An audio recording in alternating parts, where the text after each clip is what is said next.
Hi, welcome to HowtoDandD. My name is Fred Wheeler and today I want to talk about Dungeons & Dragons. And today's topic is in fact, yes, Spelljammer. It's taken a long time for me to get around to doing this. This is intended to be a review of the Astral Adventurer's Guide. This is a Dungeons & Dragons 5e book. This is a review of the Spelljammer Adventures in Space. There's 3-box set book. It also includes a Dungeon Master screen, but I'm only going to actually address or discuss the Astral Adventurer's Guide or the campaign guide itself, because I thought all the other stuff like that can kind of wait as far as I'm concerned, because I would like to be able to focus in on one thing at a time, and that's why I'm doing it that way. So the first thing I want to say with regard to this book and the contents within it is there's some really good stuff in here. And then there's some stuff that I'm not so happy with. and that's to be expected with any book that you get. I mean, let's be fair. You can't like everything, and I understand this. So we have a contents page, yes. And then we get into sort of we start moving into the book itself. Well, actually, do we? We actually have an explanation. Like, this is quite a small book, and we now explain some of the stuff that's in the book. This whole page, I feel like, was almost a waste of my time. This section here, the first adventurer table, is pretty good as starting adventure seeds or adventure hooks or ideas.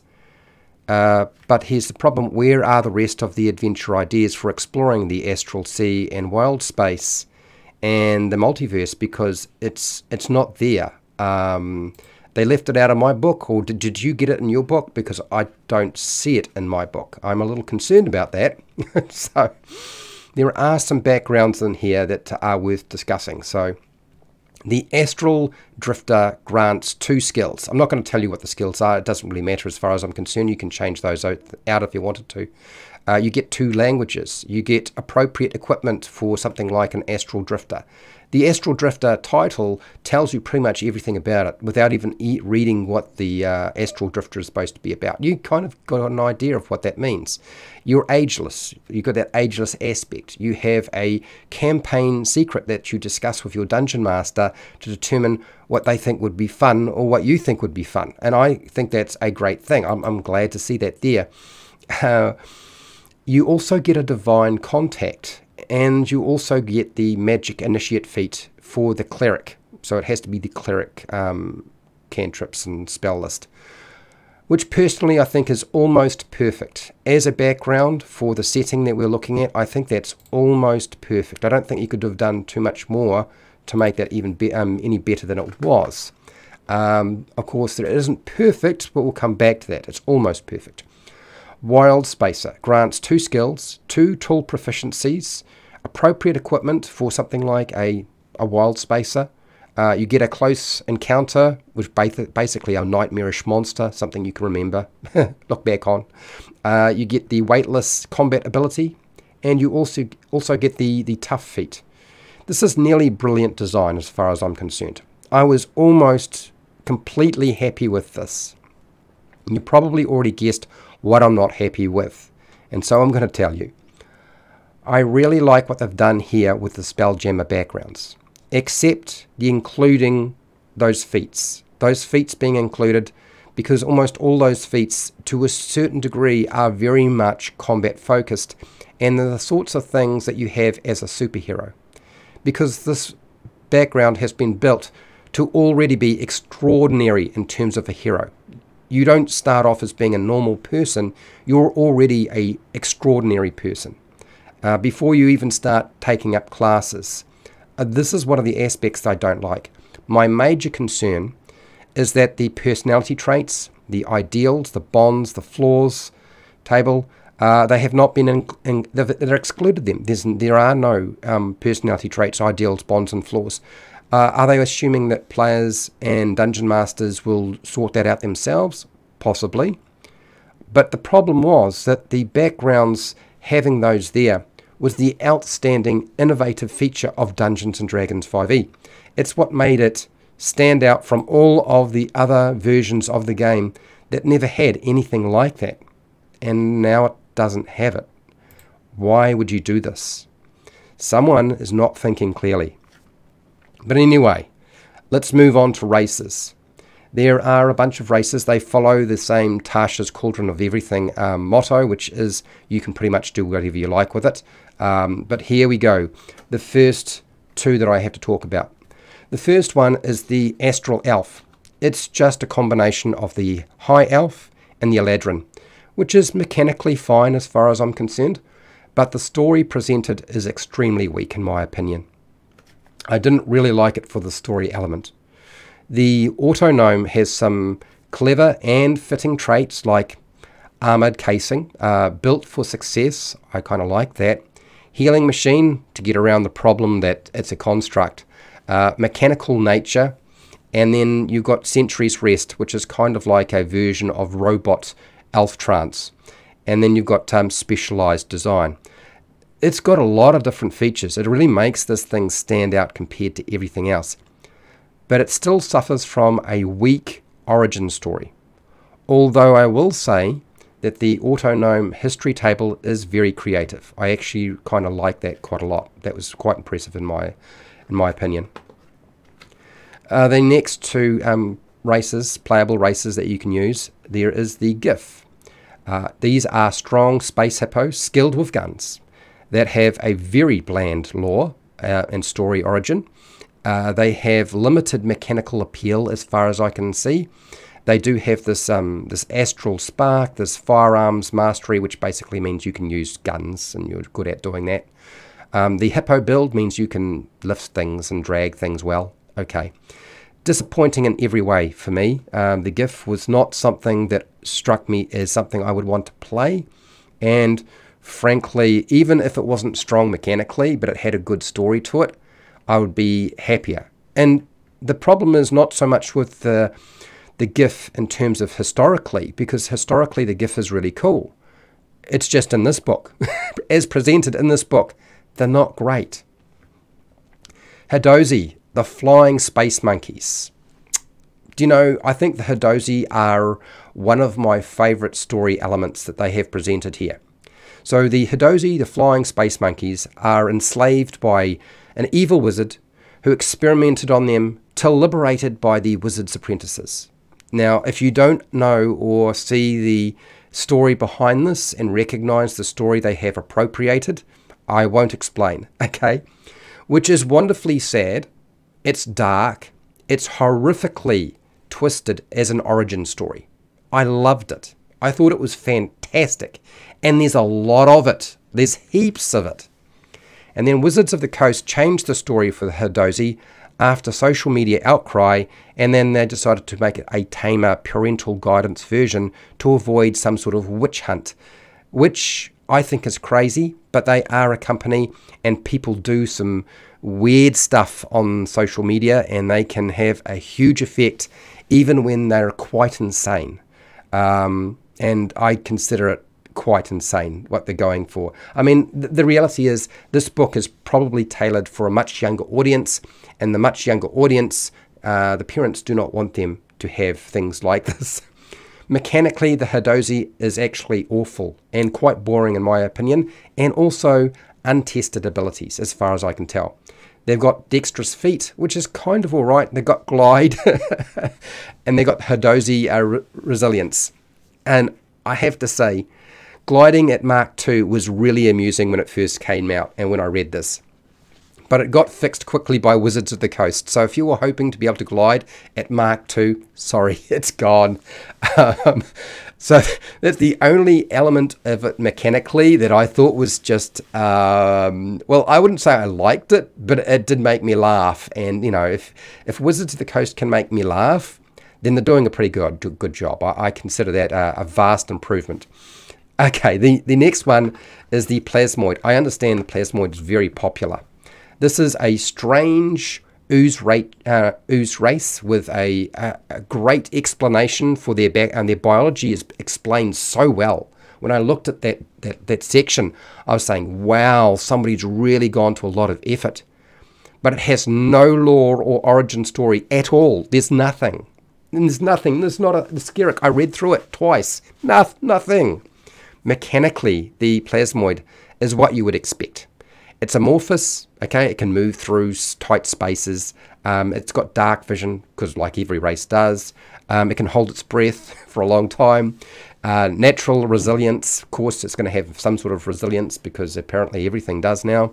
And also it's got shape self, so it can change its shape, which is cool. Very cool, but a very shallow story origin.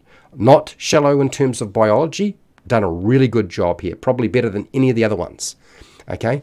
But shallow story origin, because there's really nothing here at all.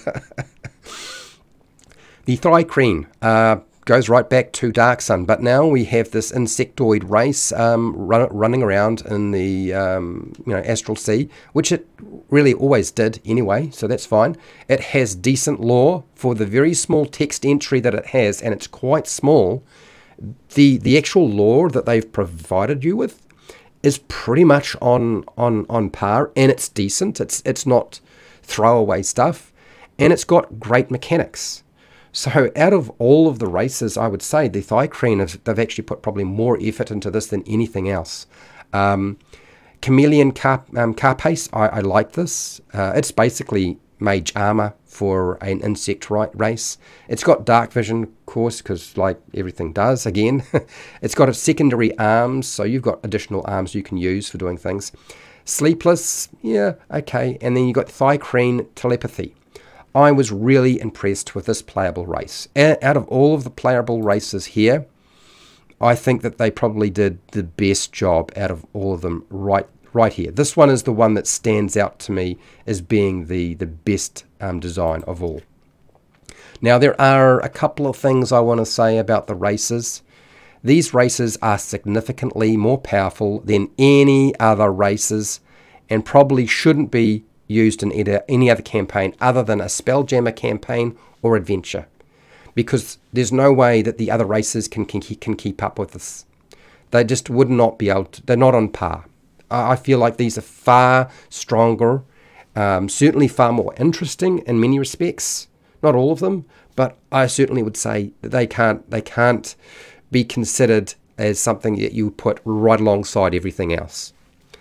I am unimpressed that there is no suggested names for any of the playable races whatsoever, which I found very useful as a player and a dungeon master when I'm making up an NPC.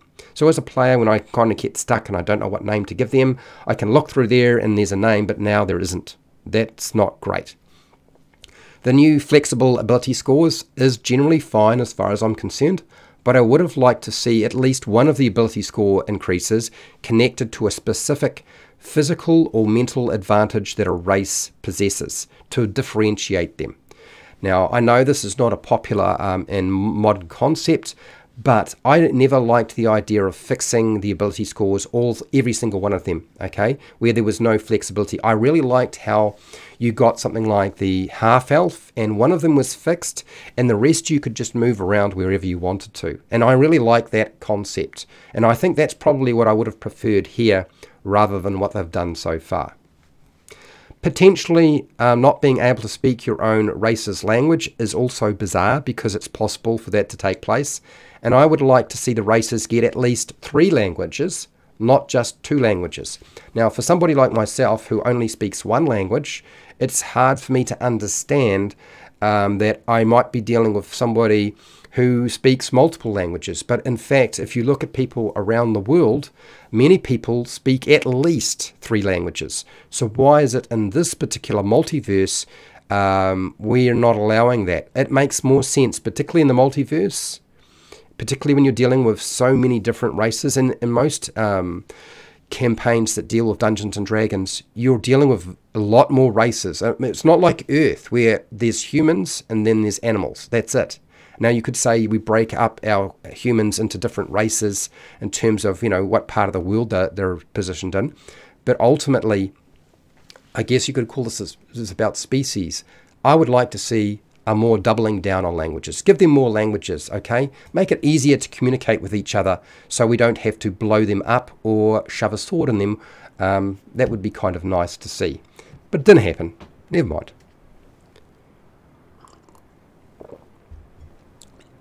All right, So this is where we're supposed to start getting some of the stuff that Dungeon Masters want, right?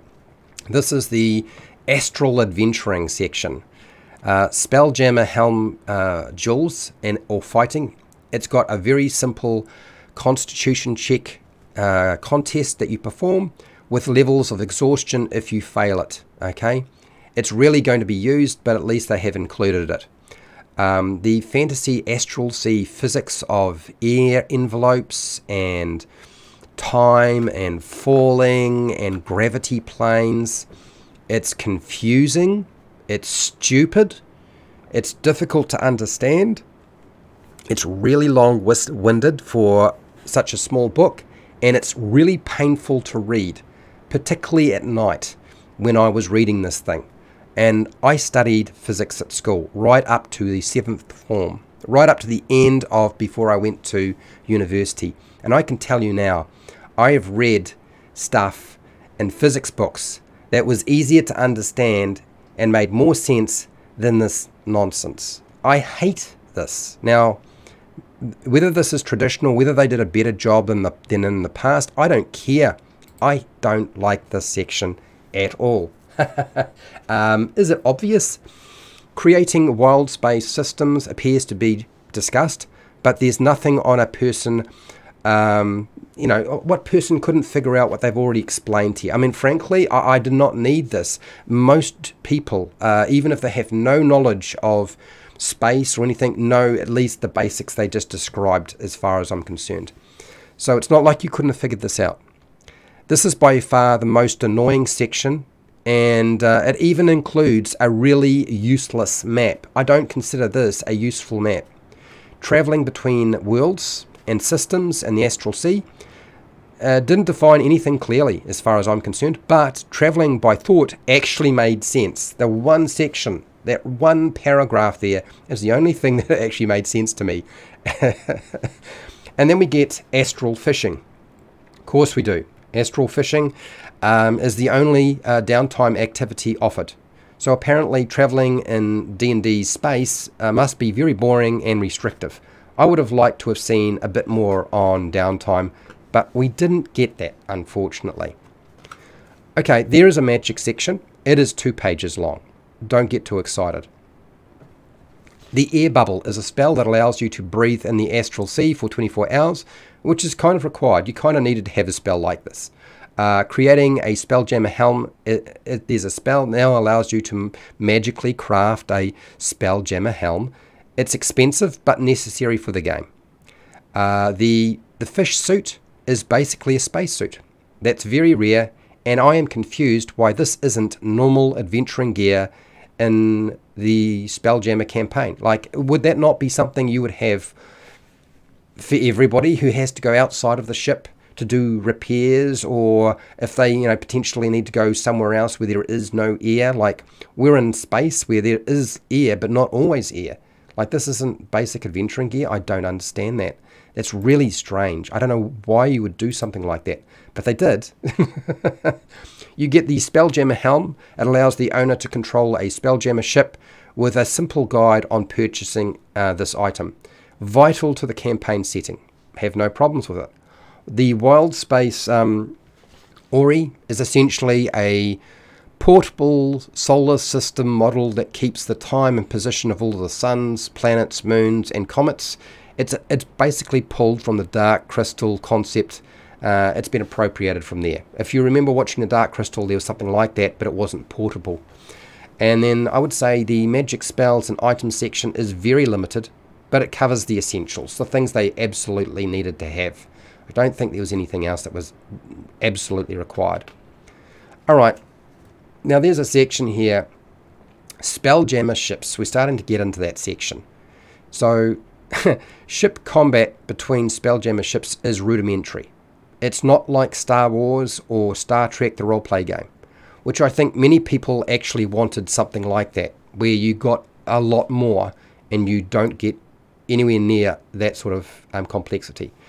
The crew rules are simple and adequate. You get captain, pilot, and gunners, basically. But it doesn't embrace a robust system for people who like complexity. And I think there's a lot of people who like complexity. I don't have a problem with simplifying the game. That's me. but not everybody likes that sort of thing. Rules for boarding a Spelljammer is kind of primitive, but it's functional. The rules for crashing into a ship, an object, an astral body are acceptable till you have to contend with overlapping gravity planes and air envelopes, which is one of my pet peeves in this whole thing. Is like, I don't like them at all. I just wish that they would just say make it up, because it would have been easier to figure out. I have no issues with the ship repairs, with or without magic, because it provides plenty of downtime and it makes sense. Frankly, I know a lot of people were upset by this section.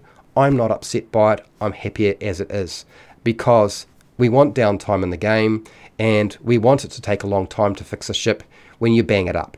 Okay, so don't bang up your ship. Try to solve your problems like Star Trek rather than Star Wars. Talk to people rather than shoot them.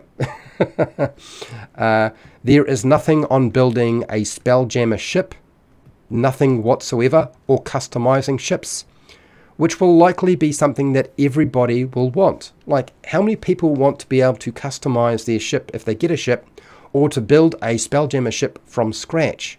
Well, there's nothing here. You'd have to do something with it, I guess. You'd have to figure it out yourself. Kind of unfortunate, if you ask me.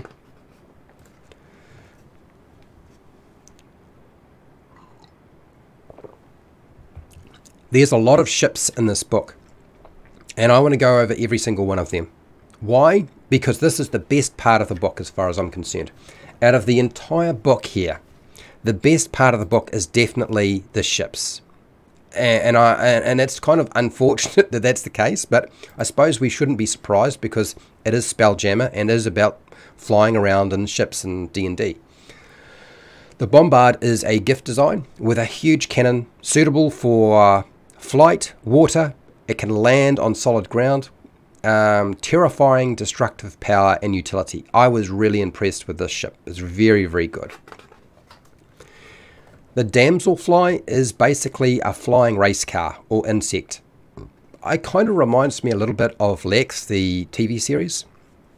Not a particularly practical long distance vehicle though. It's not something you would use if you wanted to go a long distance, and there's not a lot of space, so you're not carrying cargo on this thing.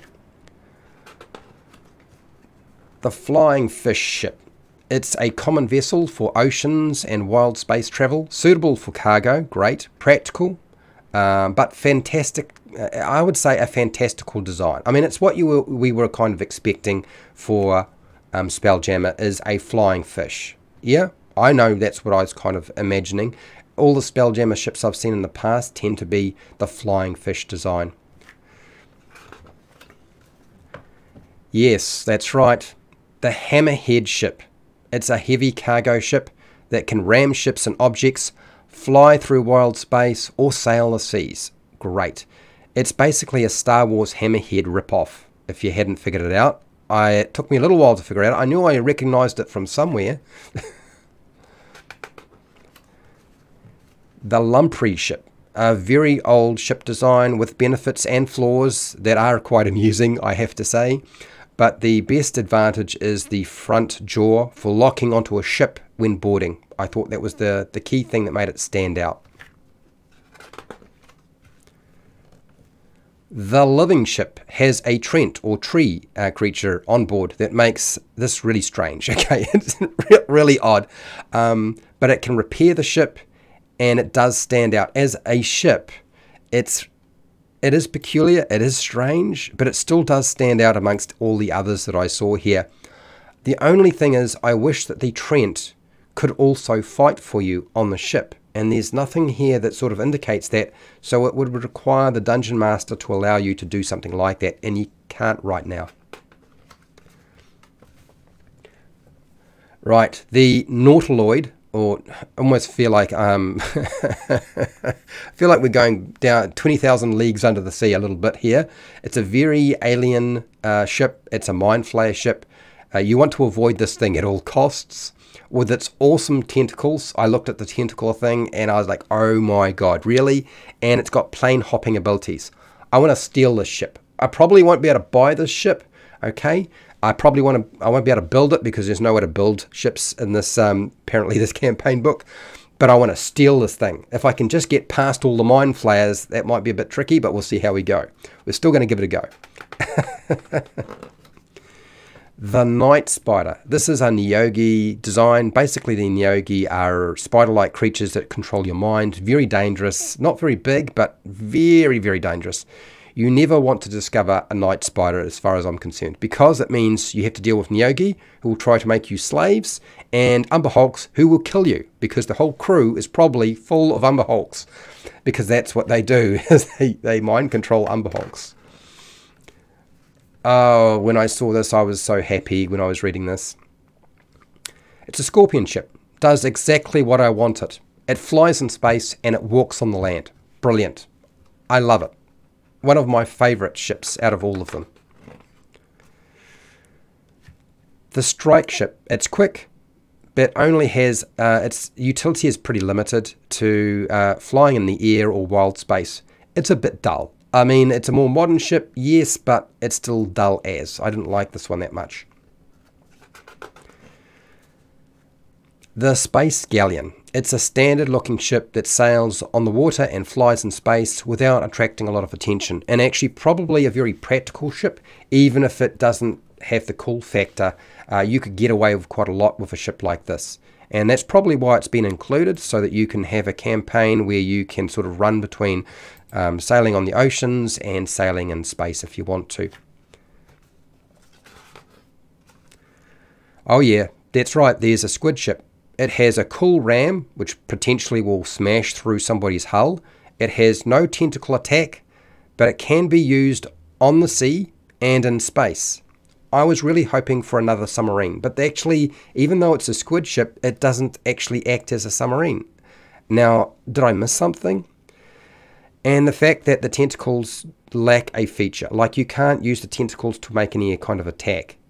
That sort of sucked too. I thought this ship could have been done a lot better than it was. Somebody has either wanted to make sure that it wasn't the go-to for everybody, but unfortunately it doesn't do what I want it to do. The Star Moth. This is an elf ship with lots of space to move around, but not really that exciting. I looked at it. It's kind of pretty, I guess, but yeah, I wasn't that impressed. The Turtle ship is a flying fortress. It looks like a flying fortress from World War II, but of course it looks like a turtle. That also acts as a submarine. It's my favourite toy here. Out of all of them, this is the one I would want the most to be able to use, is to fly around in this thing. Yes, that's right. It's a tyrant ship. It's a beholder ship that only has flying abilities, but it's equipped with eye stalk cannons. That's awesome. I don't want to have this ship, but I certainly want to blow one up if I get the chance. I will feel great satisfaction in doing so. The Wasp ship. It's the bargain basement ship with only flying properties, nothing else. It will not burn a hole in your pocket. It's pretty. It certainly does the job, but yeah, it's not. I wouldn't say it's my favourite pick. I think the Spelljammer ships are well done generally. Almost everything everything you read here is really quite nice. I really did enjoy going through the ships. Whether it's the stat blocks, the weapon details, the deck plans, the vessel information sections. Some of them are quite small. I feel like a lot of wasted space in many cases. You might see there's a lot of blank spaces. That kind of pissed me off a bit. Vessel information is there. The artwork is good. I like the artwork. I have no issue with that. The one thing that the Spelljammer ships needed is a description of what you find in each section of the ship. As you'll notice, there's a sort of like a ledger that shows you, with the deck plan, what that part of the deck plan is. But there was space. We could have had what would you normally find in this part of the ship? And they could have done a much better job of breaking that down. And I think that was a lost opportunity. That really annoyed me a lot when I saw that. I'm not happy about that fact.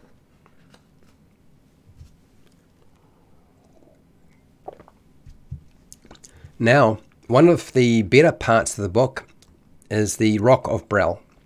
The history of Bral is interesting. It's reasonably detailed. I actually read through it and thought, okay, they've done a really good job here, considering the lack of space that they have available to work with. So good. Well done, Wizards of the Coast. You did a great job. The basic non-player character information is very simple. Okay, it's really, really basic. Not enough in my opinion. I think we needed to have a lot more. The area breakdown of the Rock of Bral is good, but a little light on information at times. I did find that there was occasions where there wasn't quite enough. I needed a little bit more. And then there is included in here, the Rock of Bral has a large double-sided colour pull-out poster map, which I haven't pulled out for obvious reasons. I don't want to lose it, which is awesome. I think the map itself that's provided is actually great. I love the map. But I also want the map included in the book if I lose the pull-out poster map rather than just have the poster map. I would have preferred to have another version of it, even just in the pages. There's just not enough information on the Rock of Bral. I mean, you could say, yeah, you can DMs can fill in the rest, but that's the whole point of getting a campaign book, is that they do that for you, so you don't have to do that. If you want to change things, then you change it. But they've kind of left out a lot of stuff that needed to be there, and that was frustrating, I have to say. And that's all that's in the book. That's the whole book, right? You've just seen everything there is to see. But I'm not finished, because I think it's worthy to say a few things about this book in terms of what it was trying to do, and what it did well, what it didn't do well, what was the standout features. There are a couple of things I haven't said, and I will say them now, because it seems reasonable. That's why you were here. In terms of a summary for this thing, this is what I'm going to say about this book, ultimately.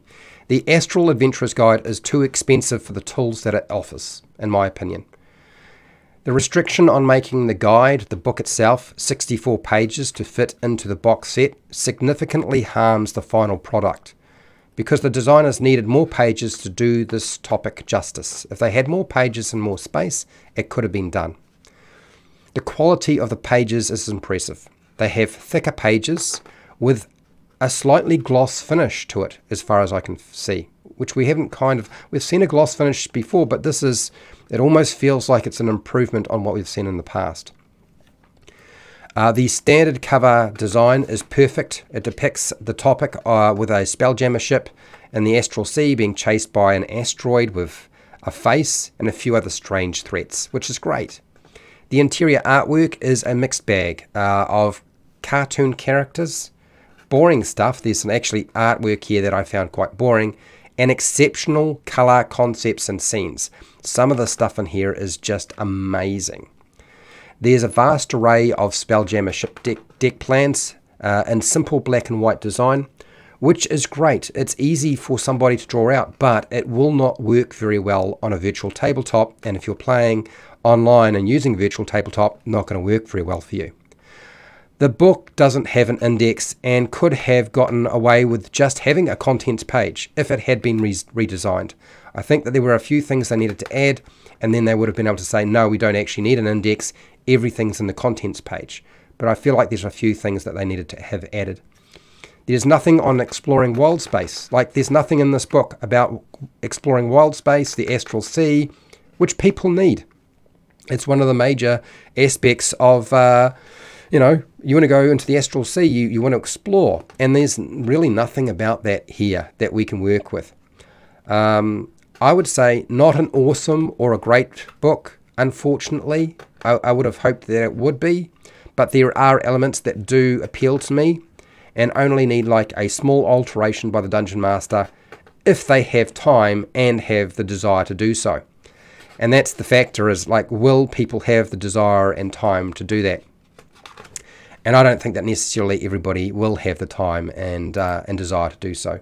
And that is unfortunate. I'm hoping that this review was useful to you. I've tried to be as honest and as objective as I can, but like all reviews, it is an opinion. Nobody does a review that is completely objective, okay? There's no such thing. What I will say is if you have questions and comments, please put them in the comments section. And hey, till next time, keep rolling those 20s.